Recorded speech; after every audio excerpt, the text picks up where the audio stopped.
Hello, my fellow farmers. How you all doing? I hope you guys are doing very well. So, on today's video, I'll be talking about one issue that most of us have been asking me about, which is because one thing about this my videos is that once people start asking me a question too much, I'll just write it down and then I'll make a video about it. Whether I'm at the farm or I'm at home, I'll just try and make a video about it.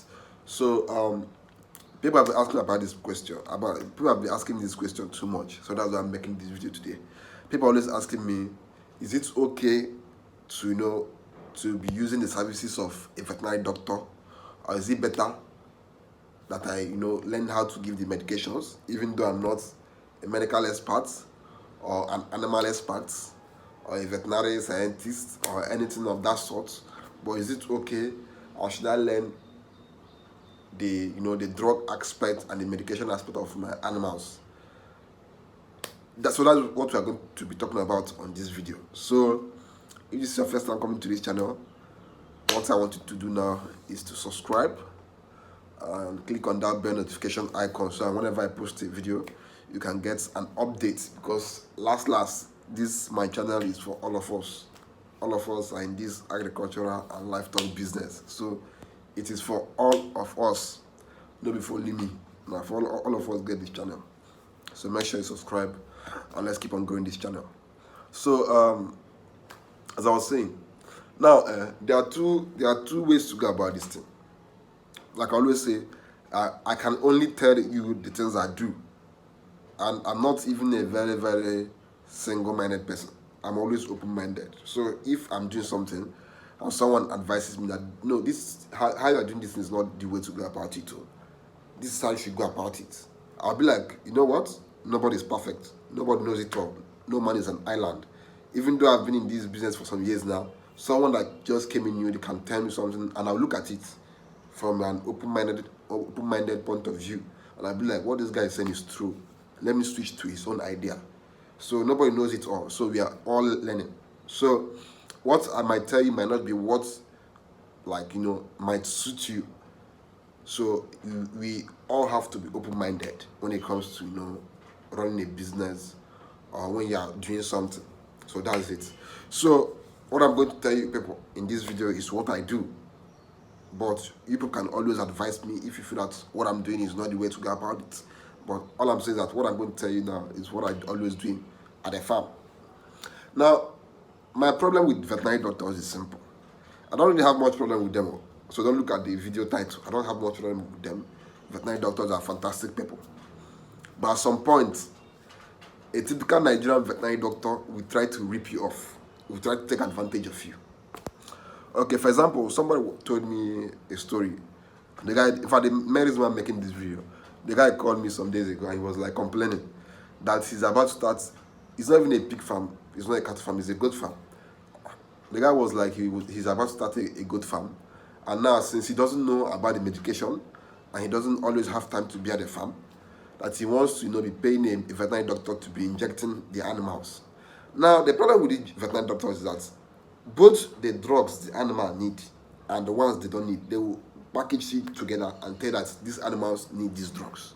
Now if one drug should have been, let me say 3,000, a veterinary doctor, out of their own greed, I'm not saying all of them, I'm just saying the few and majority of them, because that's the truth, majority of them will try to rip you off unless you get the few honest ones.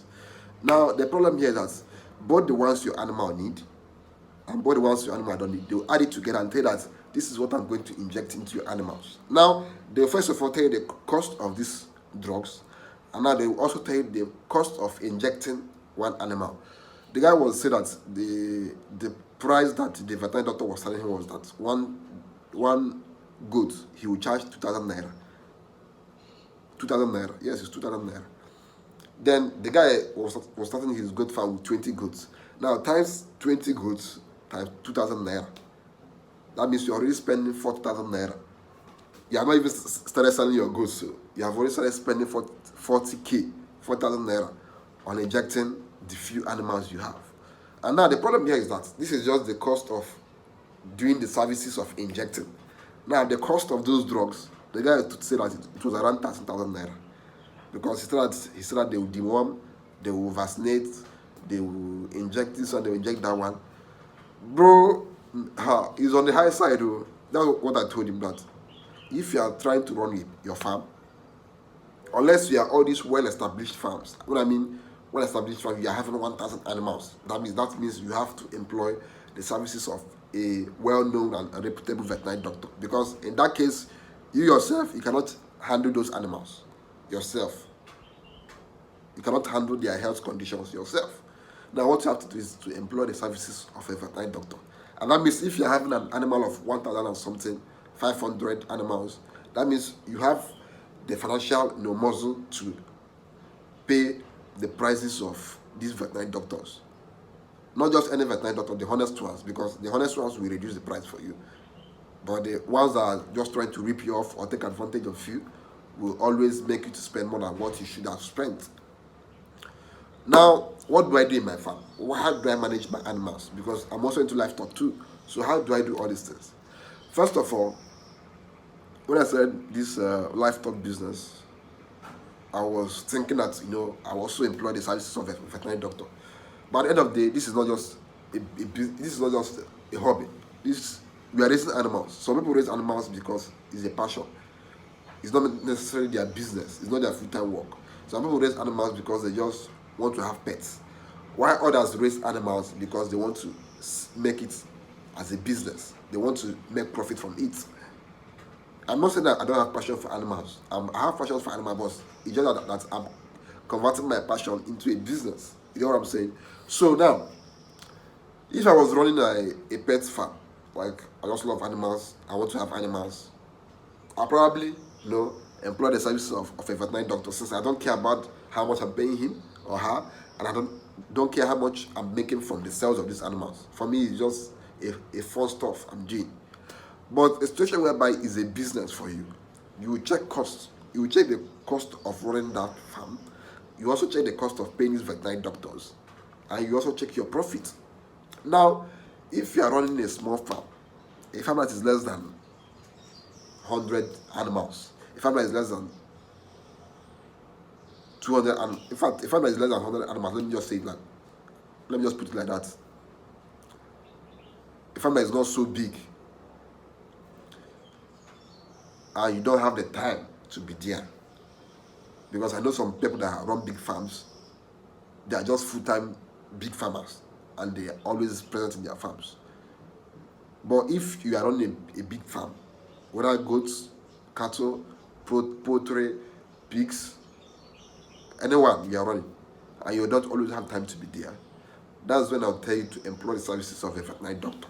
When you are running a very big farm, that's when I'll tell you to employ the services of a veterinary doctor, because now the farm is big, and your job there is to supervise the workers, to manage the business as the owner.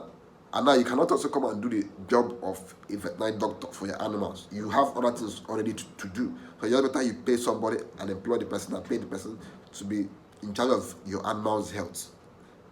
To be in charge of your animal's health. That will reduce the burden on you. But if you are running a small farm, where you can easily manage things yourself, then my advice is that you learn these medications. You don't learn them by putting your head on the floor. You learn them by observing, making researches, asking questions, and from experience.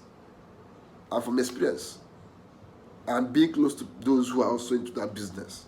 When your animals are sick, you ask them. When they have this problem, you ask them. And before you know it, you get used to all this sickness, and you also get used to all their medications.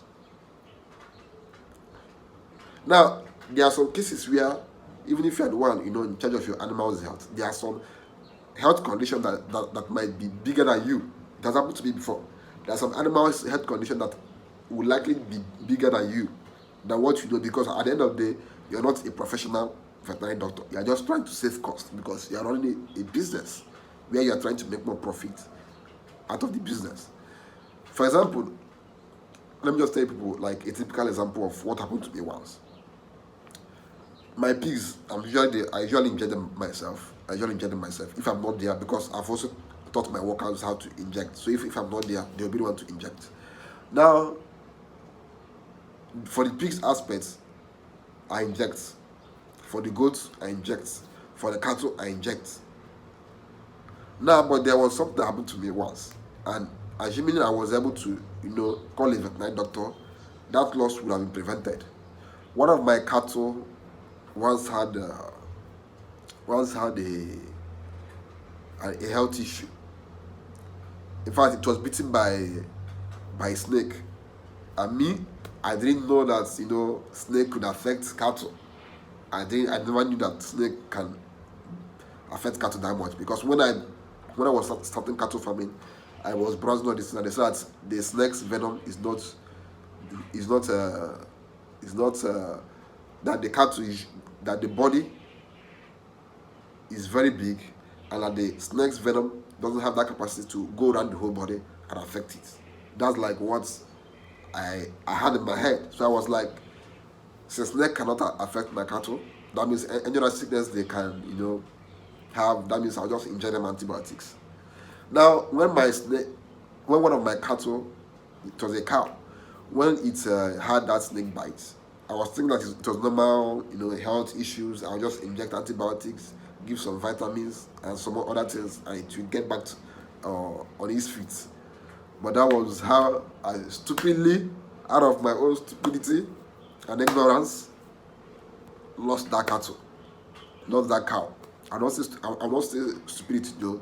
It's just that once you don't know something, you don't know it. So it's better you implore the help of someone who knows it more than you. So I won't say it's stupidity. I take back my words. I won't say stupidity. It's just experience.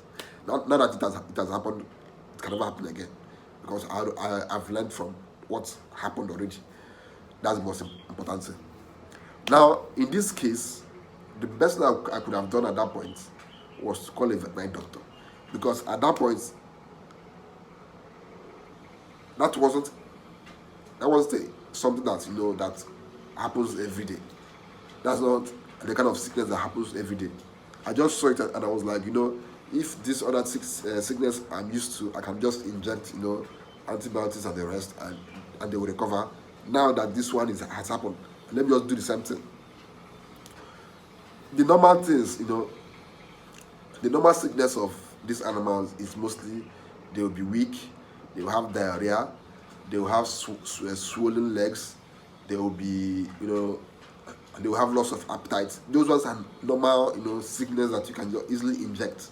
But once you notice that there is something awkward that you've not experienced before, it's best you ask a veterinary doctor for directions, because if not, you are bound to lose that animal. I've made that mistake once, and I'm not going to make it again. So the best thing you can do for yourself is to learn these medications. But if you encounter a problem that you are not used to, instead of you to try to take matters into your hand and inject them, the best advice I'm giving you is that you call a veterinary doctor who will inject those animals and have them recover. Now, the strategy I will tell people that I use is that I have veterinary doctors who that I can call now and they'll rush to the farm. Who I can call and tell I have an emergency and they'll come to the farm. Those are every farmer, every livestock farmer should have a standby veterinary doctor. I'm not saying that this veterinary doctor has to be injecting your animals every time, but let them always be on standby. You as a livestock farmer, as a small livestock farmer, you should be able to inject your animals, know their medication, and also teach your workers, for those who have workers, how to inject these animals, so that even if you're not there, they can handle them. But also, even if you're a small farmer or a big farmer, you should also always have a veterinary doctor, 1 or 2 or 3, preferably 2. So if this one doesn't pick up, this one will work. That immediately you have something that that is bigger than you, because at some point in our lives we will always experience something that is bigger than us if we are raising animals. So it's always good that you have a veterinary doctor who you can easily call, that will come and help you, so it's not be as if that in your quest to try to save the cost of paying the veterinary doctor, you now lost an animal just like me. So the best you can do for yourself is to learn those medications. But anytime you experience a health condition from your animal that is bigger than what you've been experiencing, that is bigger than what you are used to, that is bigger than your own capability, the best you can do for yourself is to call in a veterinary doctor. At least you are not always paying him every time for coming to inject your pigs. It's only once in a while, and that will save you cost, and that will also help your animals to live long, so that you can be able to make money. Because at the end of the day, we are all trying to make money. So let's all help ourselves. So that's it on today's video. Like I always say, make sure you subscribe. This channel belongs to me and you. And me and you get this channel. All of us when they watch this channel, it belongs to all of us. So make sure you subscribe. Make sure you like this video. Make sure you keep on watching. Make sure you keep on supporting the channel. Thank you. I'll see you in the next video.